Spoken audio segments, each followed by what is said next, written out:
Hey Jexit, thanks again for stopping by. If you're new to the channel, my name is Riley. I'm an ex-Jehovah's Witness, and I make these videos to help other ex-Jehovah's Witnesses or people who are still in the organization but are no longer believers and want to leave. You know, my videos are really aimed at you to help you to realize that there is life outside of the JW organization. Having said that, today's video is going to be all about making friends and friendships once you leave the JW organization. But before I get into that, I just want to say a big thank you to those of you who have sent me emails. My channel now has an email address, which is jexit_2020@hotmail.com. I'll leave a link in the description. Oh, you can actually view it from the about page of the channel as well. I've received some really nice feedback saying that, you know, my videos have really helped some people, which at the end of the day is the reason why I do this. So it's really great to hear that that is the case. Also, I've received some really nice experiences as well, which I'm grateful that that you shared with me. So please, if you have you know, any experiences that you want to share or that you'd like me to share on the channel on your behalf, if you're not able to do it for one reason or another, please feel free to do so. And of course, I'll keep everything strictly anonymous. I won't mention your name if you, you know, if that's what you'd prefer. So if you have your own Jexit story, please send it to me and I'd love to read it. You know, I'd love to hear about it and even share it if that's what you'd like me to do. Okay, so getting into it, friendships. I recently came across this really profound picture which I shared on my Twitter account, and here it is.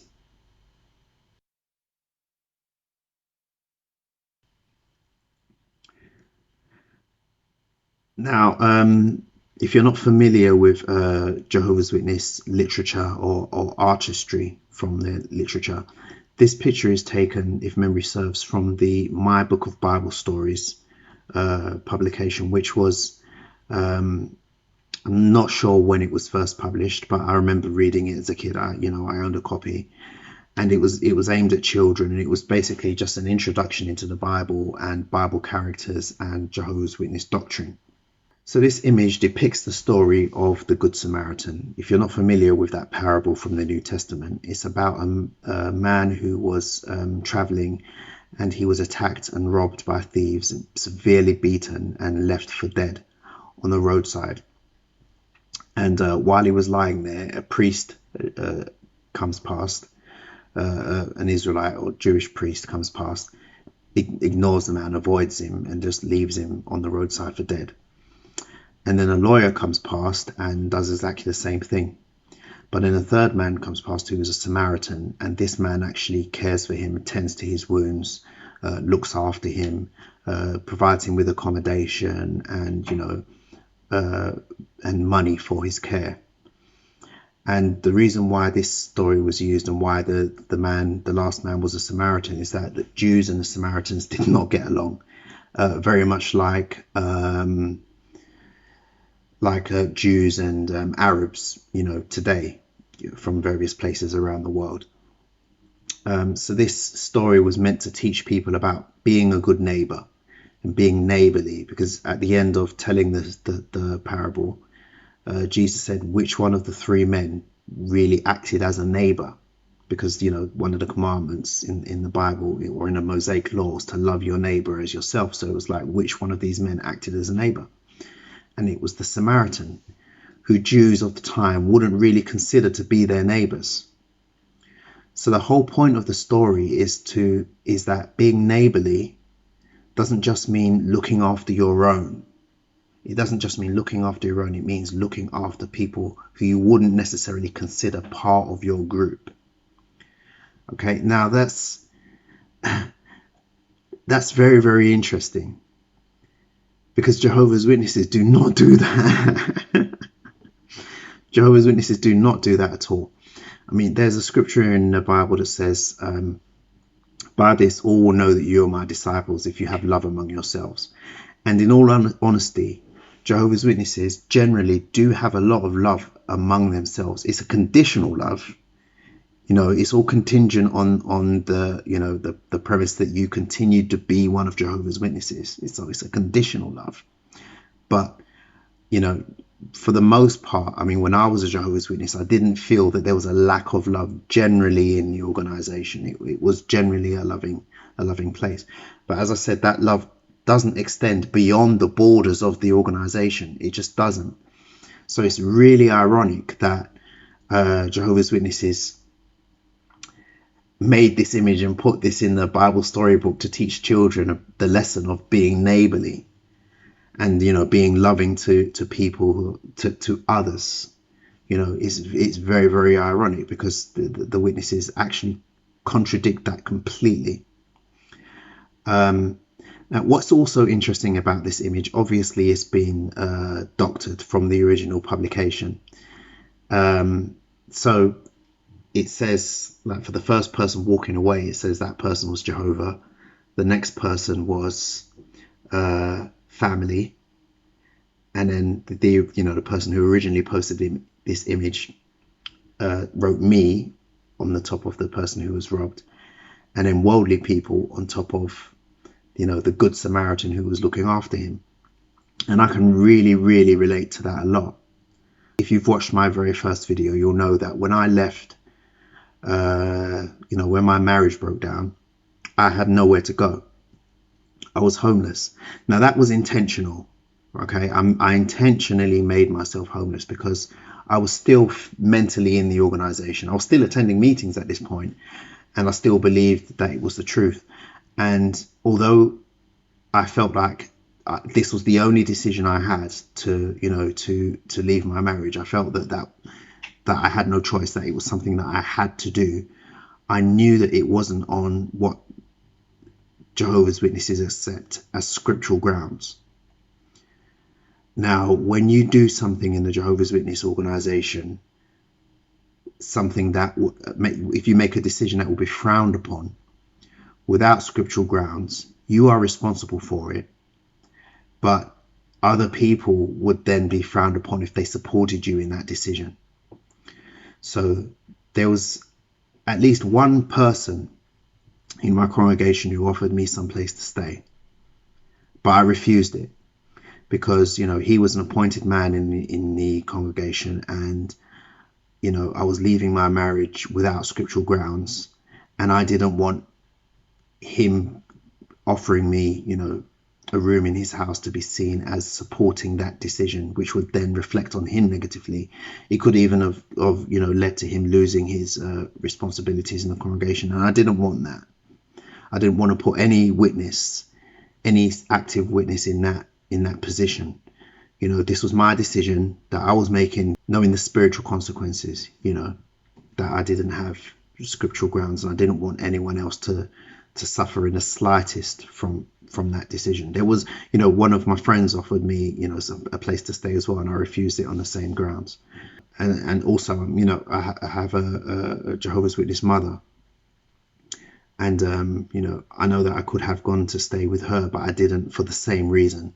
I eventually did go to stay with her, but that was only because it came to the point where being homeless was actually damaging my health. It was affecting my health, which wasn't something that I had anticipated. So it became a health issue. So I had to go and stay with her. And things were great. Well, not great. Things were okay given the circumstances.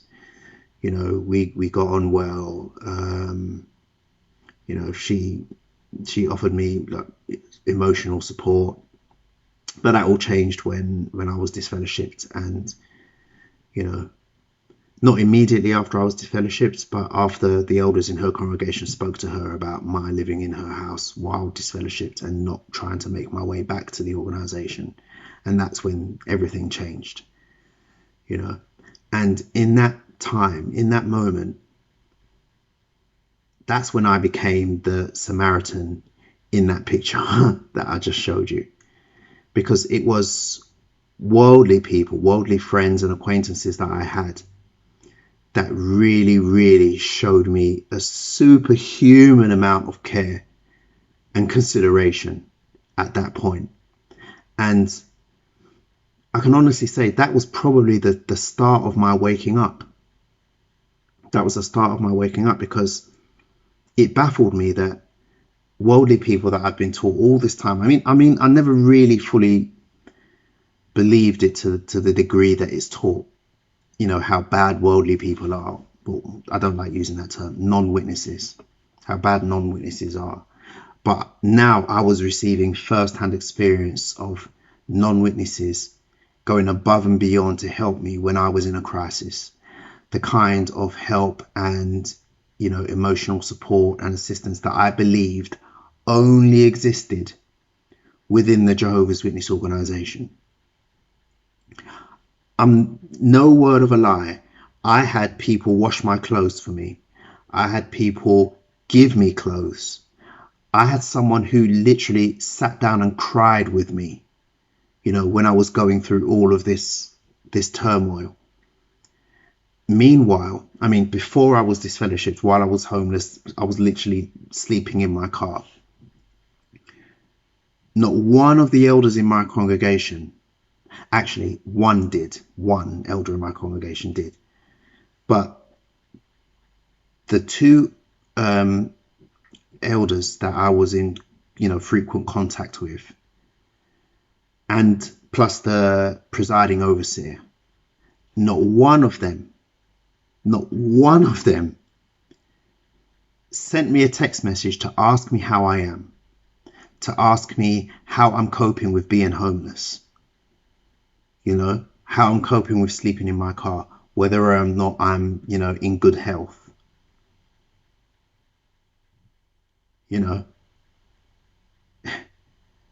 They didn't. The presiding overseer, who I actually, up until this point, I actually considered a personal friend. Sorry, they don't call them presiding overseers anymore. Coordinator of the body of elders. I'm still thinking old school. The coordinator, who up until this point I considered a personal friend. Not one. I haven't heard from him the whole time. Not even a text to say, "How are you coping?" And the one elder that did, he made it clear to me that he didn't agree with the decision that I'd made to separate from my spouse. But he was still considered me a friend, and he was still concerned about my welfare. And to this day, I had nothing but respect for him. I wasn't looking for sympathy. I wasn't looking for anybody to agree with what I was doing. All I was looking for was somebody to be a good Samaritan. But nobody did. Apart from that one elder who texted me, and I have no animosity towards him at all. In fact, he was the elder that was one of the elders that was on my judicial committee, when I was disfellowshipped. And I have no grudge against him whatsoever. I still have the same amount of respect for him as a person, But he was the only elder who texted me to ask me how I was. There was another elder who I was in frequent contact with, but that was all to do with my decision to leave the marriage. It wasn't about me personally. How are you? That kind of thing. It wasn't about that, So the reason I'm telling you all of this is to let you know that if you do decide to leave the organization, or if you have already left the organization, you are going to need a support network. You're going to need friends. You're going to need relationships and people who you can count on, because as for all of those witnesses you've left behind, forget it. They will be the people, the person furthest down the road. Okay? Now, no person is an island. It's being self-sufficient and being independent are good qualities to have, but we all need people. We're social creatures. We all need people, not just for support, but just for, just companionship. and you're going to need that. Okay, now a good place to start is where you work. You know, I worked for a technology company, which there was probably about 25, 30 people, but I worked within a small team of 5 other people, and I'm telling you, they were my rock when I was going through all of this. They really, really were. They supported me in ways that I could never ever imagined, you know, being supported by people who were not Jehovah's Witnesses, but yet they did. Like I said, I was fed, I was clothed, you know, I had laundry done for me, and you know, one of my colleagues actually sat down and cried with me when I was, you know, telling her everything that I was going through. And to the day I die, I will never ever forget the kindness that I was shown by these so-called, you know, wicked non-witness people. So, you know, if you get on well with the people that you work with, you know, you may not be friends to the degree that you talk to them about your problems, but if you get on with them well enough, give them a chance, because they might surprise you.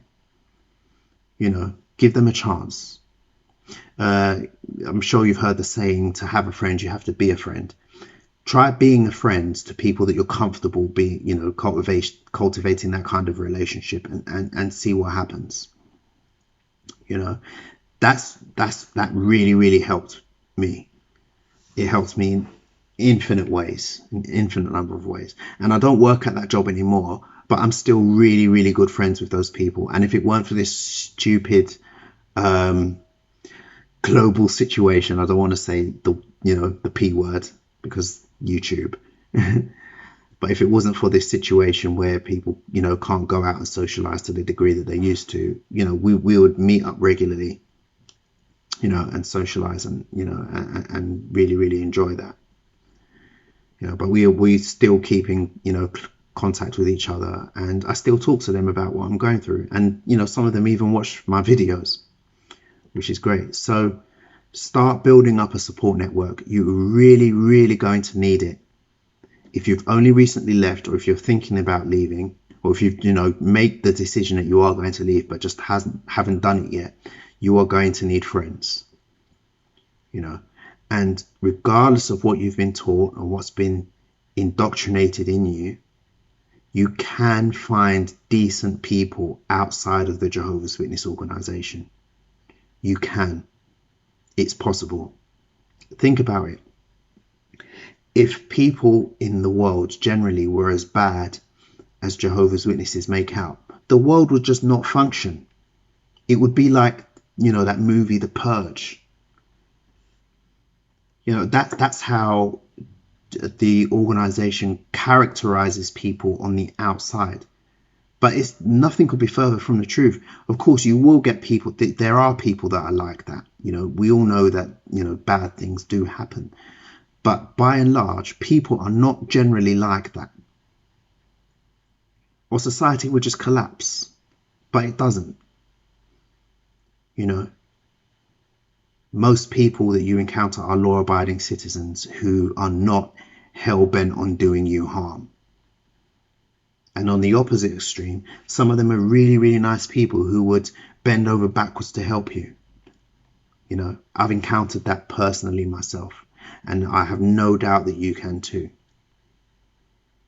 Okay, so that's all I wanted to say. I hope this video, I really, really do hope that this video helps some people.